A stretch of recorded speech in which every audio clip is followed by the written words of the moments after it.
Hello and welcome to this mini pod previewing the round two games of Super Rugby Aotearoa. As the heavyweights of Super Rugby, the Crusaders enter the fray. Let's meet the team. First, he's a man who likes lifting heavy weights. It's Harry Berryman. Hi, Johnny. And next, he's the man who likes to tell people to lift weights. It's Joe Tricky. Hello, how you doing? And I'm Johnny Hayes, who should probably lift more weights. And welcome to the Ruck and Maul podcast.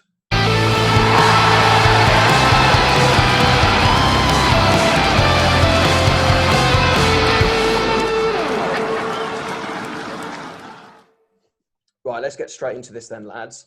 We'll start at game one, which is on Saturday. It's the Chiefs versus the Blues in Hamilton with a kickoff of 8:05 on Sky Sports. Let's start with the home side then. And the really big talking point is that Aaron Cruden is back at 10, taken, and Caleb Trask drops to the bench. Tricky, any initial thoughts on that? Yeah, we kind of spoke about it, and Johnny Sheldrake spoke about it in more detail when we were on the pod on the weekend. But clearly, one of the big things for Chiefs was that they didn't really have any kind of structure at first receiver, and Trask struggled a little bit being a young lad with some of the players around him, and that was one of the reasons why Chiefs didn't succeed. So having someone with such a cool head and such experience as Cruden in there will bring them something really valuable. A game that they've probably got to challenge for and got to try and win at home against the Blues if they're going to want to succeed in this tournament. Having lost to the Highlanders already, they're going to need to try and get a win second game out. So yeah, with Cruden back in there, that's looking like a much stronger team than they had out last week. Their backline looks a lot stronger now. They'll have a lot more direction. So yeah, it'd be good to see what we can do lining up with Webber. Yeah, it's certainly exciting to see. Stevenson as well, highly talked about, had some good stats, a lot of meters last week. Interesting article about him on Rugby Pass. I won't go too much into it, but go and check that out about his journey into rugby. Sort of a late bloomer, as it were. So yeah, watch out for him on the right wing. Harry, anything from the Chiefs, or do you want to move on to the Blues? One of the big change on the bench, or one of the big changes on the bench, bringing Solomon Alamalo back into the squad. He certainly would normally be part of their strongest backline, and I expect he's had some niggling injury, which meant they didn't use him last week. But hopefully, he gets on early and has an impact. Have a good pair. Yeah, fantastic. Back, wing or fullback. Sorry, just something I've noticed.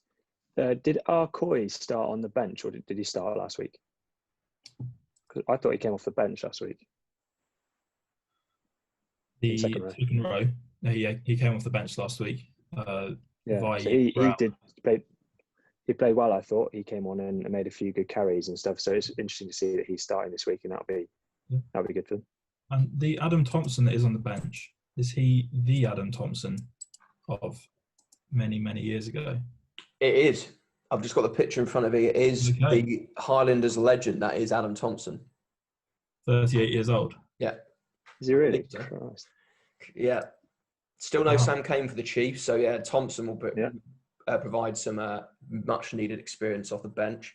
And especially as we'll move on to the Blues, their main changes come in the back row with Dalton Papali'i, who scored an absolutely phenomenal try last week and celebrated like he'd won the World Cup. So he'd be very keen to watch. He was absolutely brilliant off the bench. So I'm really pleased he's starting and getting a run. And obviously, the big talking point in the week is brother of Rico, Aotearoa is back in the starting Blues team. Didn't play last week. He was actually fit. Leon McDonald was talking about pre-match last week about how he was very close to being in the selection, but then they went with Papali'i on the bench instead of him. They've had some injuries. Robinson's dropped out and Gibson, has dropped out as well due to injury. Aotearoa's back in, so that's going to be very crucial with the powerful man of last week, Hoskins Satutu. Harry, anything you want to talk about for the Blues, really? Just the immediate difference it'll make to the abilities of the Blues pack as a unit. I suspect their defensive line-out won't be quite as effective as it was last week against the Canes. I can't remember exactly how well Taukeahu went last week, but obviously a Warren Gatland coach team isn't going to be messing around at the line out. But not having Robinson in there is definitely a loss. I suspect they'll put Papali'i up at first. He'll probably go up quicker than any of the other three. But yeah, good to see Ioane back in, and hopefully he's going to, well, he had a good season 2 years ago, I think it was. Yeah. And then last year, his debut season was really, really impressive. And then he dropped away a bit. But hopefully he's used this time effectively. Tricky, anything from I you there? I was just going to kind of add to that. It's quite a big ball carrying back three, that, isn't it, for the Blues, from what we've seen a couple of last week. Yeah, whole pack. But so hopefully we'll see maybe a slight change in game plan. Maybe they carry a bit more in their forward pack, which would be exciting to see. Test the Chiefs defence. Maybe they test Cruden a bit more. Exciting. But importantly, from my point of view, in the back line, we spoke about how good their back line was last week, and rightly so has stayed exactly the same. So hopefully we see more of that. Yeah, just on that, your forward point, I think expect Dalton Papali'i to get off the scrum. Obviously, he's young, very quick, explosive. So yeah, Cruden will have to transition the ball very quickly. Otherwise, Papali'i is going to probably get on top of him quite quickly.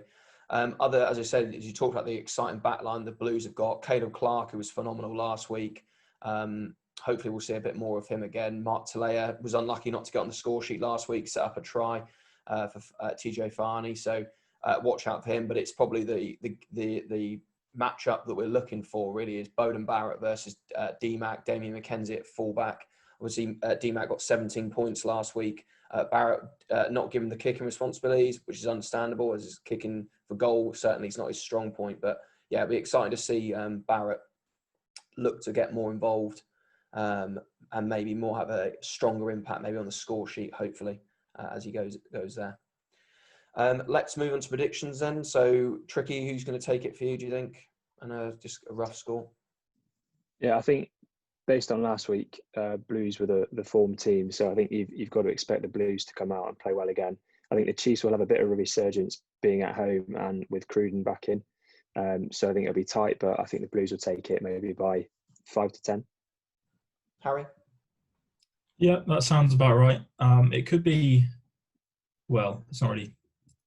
The Chiefs' midfield defence will be significantly more disciplined than the Hurricanes was. Certainly at least one of the Blues tries was effectively created by Arso shooting out of the line, whether that's a planned thing by the Hurricanes defence or just Arso being a bit over enthusiastic. Probably the latter.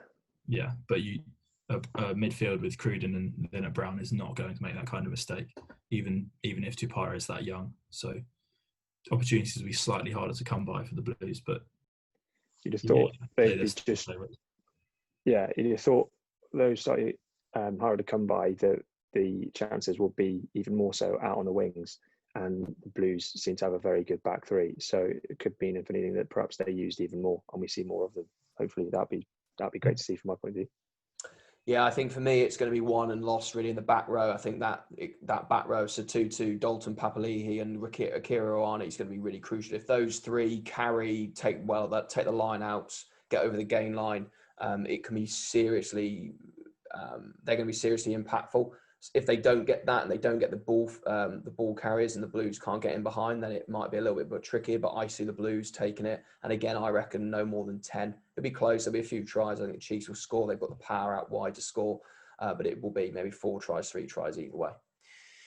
So let's move on to Sunday then, where with a 4 o'clock in the morning kickoff, if you want to get up that early again. But it is shown again at 10 o'clock on Sky Sports. Or if you, like me, you're lucky enough to have Sky Q, you can click that little record button. So I'm going to be buzzing at 8 o'clock in the morning. I'll be up for that. It's the Hurricanes back in Wellington hosting the Crusaders. Let's start with the home side. So they came within 10 points at the end to the Blues last week. But yeah, let's start. Tricky, what's your initial thoughts of the Hurricanes team? Well, I'm kind of looking at it now for pretty much the first time. The first thing that's sticking out for me is Fifita's back and he's in the second row. So that'll be quite interesting. He's obviously, we know how powerful he is, normally employed in the back row. So to have him in the second row kind of potentially shows you the sort of power they're going to want to try and play with. Sarvea's back as well, importantly, starting at 8. So if those two go well, the Canes could be a wholly different team to what we saw last week. So those two will be key for them. Hopefully they're both back from injuries. So hopefully they hit the ground running and go back to the performances we've seen them put in over the last few years. Other things, looking, the back line looks unchanged, which is a bit of disappointment for me. Van Wyk is back on the bench, so that's good. So hopefully he'll get some game time, maybe coming on for Houston at some point. And am I right in saying that Proctor's a fly half? Proctor's on the bench. Utility, I think. Yeah, he's utility. Yeah, Proctor. He's the brother of the Proctor who's at Northampton. Matt Proctor, yeah. Oh, yeah. Okay. So obviously we spoke last week about the need for a backup fly half on the bench. We really don't want to see TJ Paranara coming in at fly half for the last 15 again, especially against the Crusaders side that are so successful. So hopefully we see Proctor coming on at 10 perhaps, and I'm not sure how good that's going to be. Don't know much about Proctor, but hopefully it's got to be better than what TJ did last week, because that was really poor and just put the nail in the coffin for the Canes last week. So yeah, I think that those are the big things for Fita, Sarvea, and a few more faces on the bench. Yeah, Gareth Evans dropping to the bench there, who started at 8 last week, so that's quite interesting. Harry, anything from you want to pick up before I move on to Crusaders? You'd like to think that I suspect one of the reasons that they moved Fifita in, obviously he is a good player in his own right, but he will go up slightly better in the line-out than Scrafton will, and will hopefully help them shore up that, because obviously Yardy Surveyor is not, obviously he's perfectly acceptable as a line-out jumper, but Gareth Evans you'd say Gareth Evans was better than Surveyor, so I think they wanted to make sure that even if you were going to bring Surveyor in, you weren't losing too much in the pack as a whole in terms of your line-out options or your ability there, given that it was something they struggled with last week. Otherwise, that back line still looks really good. There's no obstacle to them doing anything in terms of the personnel. It's just the actual game plan, which we'll have to see. But yeah, let's move on to the Crusaders then. And I'm as the avid Crusaders fan, I'm really excited to look at this team because they've named a very strong outfit from the start. They're sort of starting the forwards really. Something that I didn't realise, and that is that Sam Whitelock has obviously come back from Japan and signed, and he's straight into the start for the Crusaders in the second row. He's going to be very valuable. With Scott Barrett not in this 23, that must be due to injuries. Obviously, you've got Cody Taylor and Joe Moody in the front row, which is exciting. And they've got an exciting back row with Douglas, Harmon and Grace. Maybe not the starting choice. Obviously, Tom Christie's been brilliant at 7 for them. So it's a shame again that he's not in there. Luke Romano's on the bench, as I mentioned in the preview. He's one to watch. He's obviously been capped a lot by the All Blacks. So that experience of him coming off the bench is going to be important. And then you've got Ethan Blackadder, the son of Tom Blackadder, so in the back row option. So it'd be interesting to see him come off the bench. But for me, I'm really excited about this back line. So the back line, for those that can't see this, is Bryn Hall at 9, Richie Mwanga at 10, George Bridge 11, Jack Goodhue 12, Brandon Enor, who I was a bit worried about, who didn't play last week. He's back at 13 with Sevu Reece and Will Jordan at 15. So Will Jordan started the first 2 games, I think picked up a knock, an injury. But yeah, he's really, really exciting, 22-year-old. And that back line is really scary. I think we talked about last week about Vince Arso not having a particularly good game. If Vince Arso has to play the game like he did last week, Enor's he's gonna go through him very quickly. That is exciting to see. Anything from you there, boys? Yeah, just looking down that team sheet, that's a very, very strong backline. You struggle to find better backlines than that probably in World Club Rugby. A lot of pace, a lot of firepower, but that goes onto the bench as well. You've got Havili and Fainganuka on the bench, who's one of your top 5s, who's a really exciting talent. So you'd say that those two would probably get into this Kane side. So yeah, if the likes of Hussein, Tiatia, Arso Lam play like they did last week, with the kind of effort that they sort of show. They didn't seem like they were really up for it, really wanted it, shown out of position a few times. If that happens again this week, they're just going to get absolutely slaughtered. We talk about how good the Blues backline were. This on paper is probably a better backline, and if they're on form, they are just going to tear through them. So it's going to be really exciting for the neutral. If I've got my Canes hat on, I'm a little bit worried, but hopefully we'll see some tries. Yeah, and I completely agree. I think with these two backlines, the score could be very, very high. There's no real obstacle to scoring tries in either backline, and neither of them are. Obviously, they'll both be very organised, or try to be more organised than they were last week. But in terms of the actual attacking output, almost unparalleled in terms of club rugby. Something just neither of you picked up on it. Cullen Grace has had a fantastic first season in Super Rugby, or was having a fantastic first season, playing second row and six, sort of alternating each week, and being a good option off the bench. He's one to look out for. I think he's maybe just turned 20, young, puts himself about a lot, and I expect he'll have a big impact on the outcome of the game. And yeah, Wetu Douglas at 8, another option that's been talked about as a potential future All Black 8. Having gone from, oh crikey, what are we going to do now that Kieran Reid is retiring? Now effectively every New Zealand Super Rugby team has a pretty legitimate contender as to the future of that position, which is obviously a very New Zealand thing to do, but nice for them to have the options.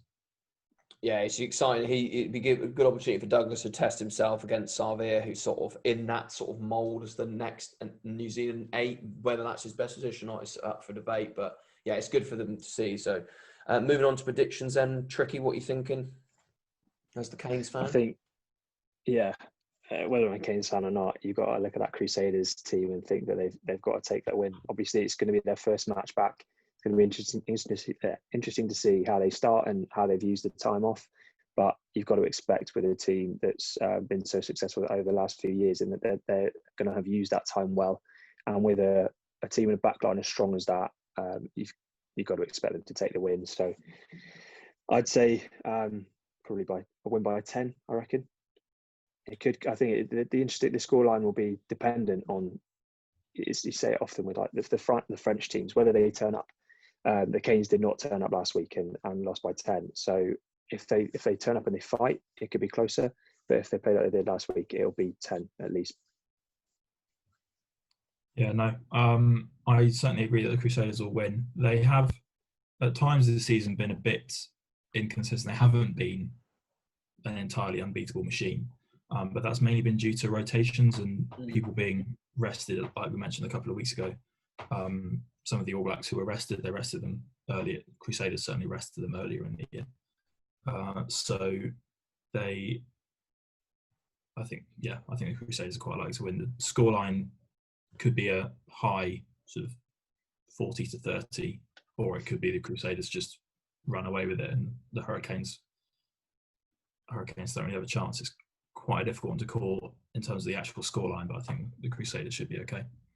I think I worry for the Canes in the sense of we've not really said about this, but their line out was quite, their inability to compete against the Blues, that the line out was quite evident, and that is going to be a massive worry when the Crusaders have probably got the best line out in this competition, and the fact that they build a lot through driving mauls, and then they play a lot off the top in key areas. So I think if the Crusaders get quick ball, they're going to score a lot of tries, and it could be like a big scoreline.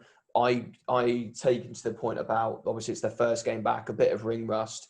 So I don't see it being like a 20-15 points. I reckon they might win by 10 or something, but it will be, if Bridge, Sevu Reece get the ball in good spaces, and then Enor and Goodhue, if Goodhue carries and offloads like we've seen him do before, it's going to be the Crusaders comfortably, I think.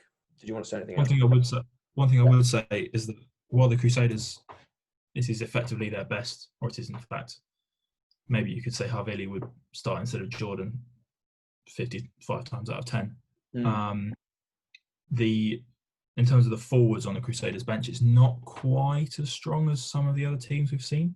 I know Romano is obviously very experienced, and Ollie Jaeger, the Irish prop, is quite well regarded. They're not the players who are going to come on and add another 15 points to scoreline. Those forwards on the bench, like you would see with some of the other teams, such as the Blues last week.